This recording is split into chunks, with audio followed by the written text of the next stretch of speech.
Welcome back, beautiful people of YouTube. That image is last night, and this image is today. In the broad daylight, this is the place we were enjoying last night's dancing fountain.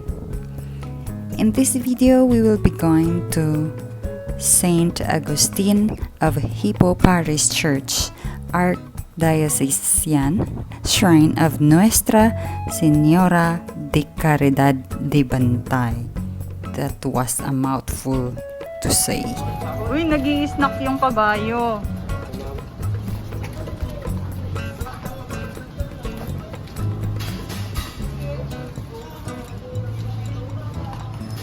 Although it rained, and this is a perfect area to observe drastic changes in the background, as you can also see from afar, it's bright, so chances of good lighting backdrop is still on.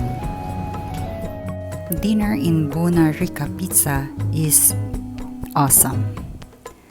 At the entourage, you'll be greeted with these olden fixtures, and I had a chance to observe their brick oven pizzas baked in front of my eyes.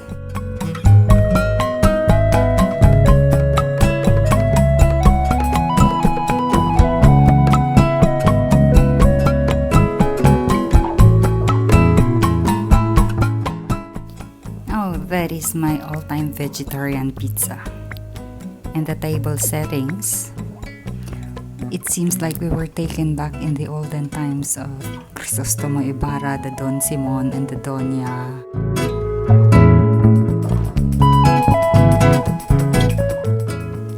I billed 530 pesos, but it's worth it. If I am you, try to visit them. The following day, I took a tricycle going to Bantay. But before going to Bantay, I stopped in this Vigan Arch. The tricycle costed me 25 pesos only. Across the street, you will have this.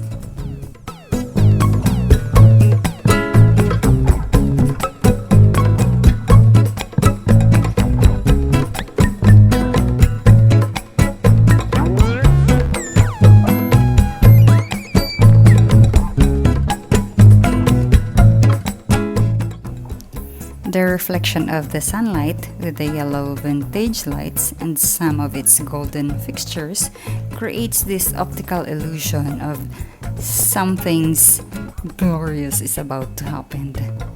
We are about to go there.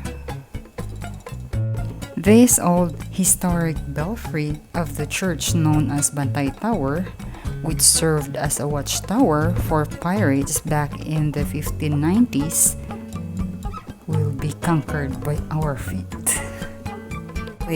This narrow, dark, and steep climb was unnoticeable, but going down was the worst situation.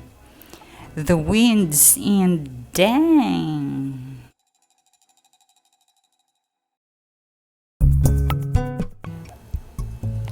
See those steel which serves as suspensions for the bell? Just imagine how heavy this is. Size-wise, maybe the circumference of a normal size of a sedan auto, and the smaller ones are like the adult bicycle tires. I don't know with you, but that's how I imagine.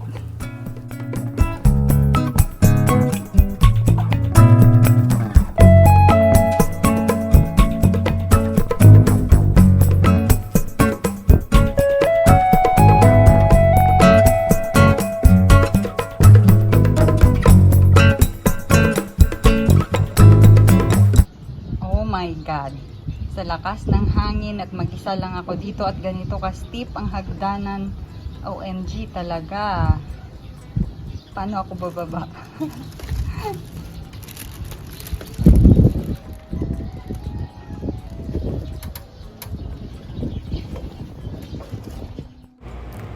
I've made it down.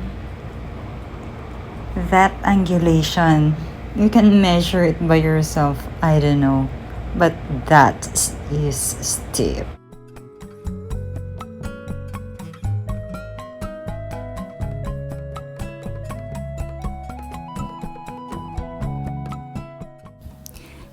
After that tricky climb of ours at Bantay Church Bell Tower, I opted to walk back instead of taking a tricycle.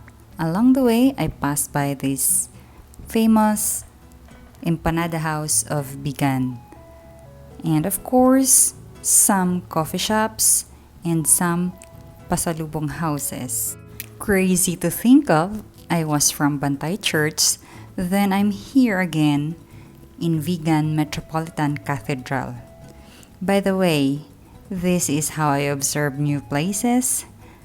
If you noticed, I went to public markets, churches, and even tried to observe local businesses. Marites ang lola mo, so I went to this coffee shop but it's closed. So I opted to go to Una Cafe at Calle, Crisologo.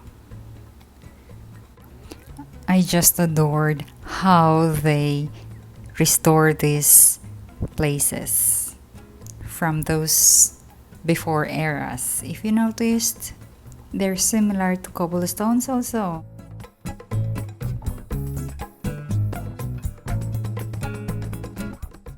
I've had a good time with my iced coffee latte and my blueberry cheesecake.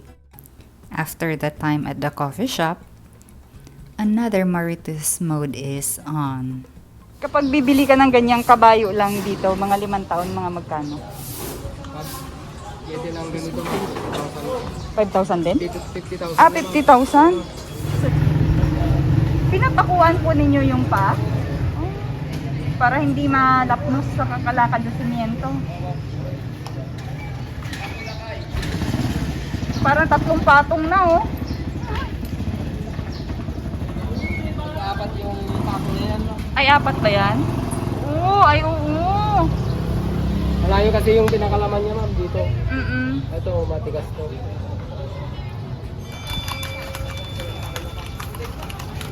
Bago na pandemic, ma'am.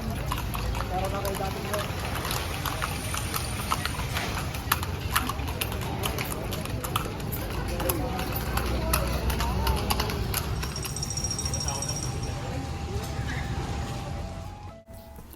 That's it for today's video. For our next and final video of Vigan, please look forward to it.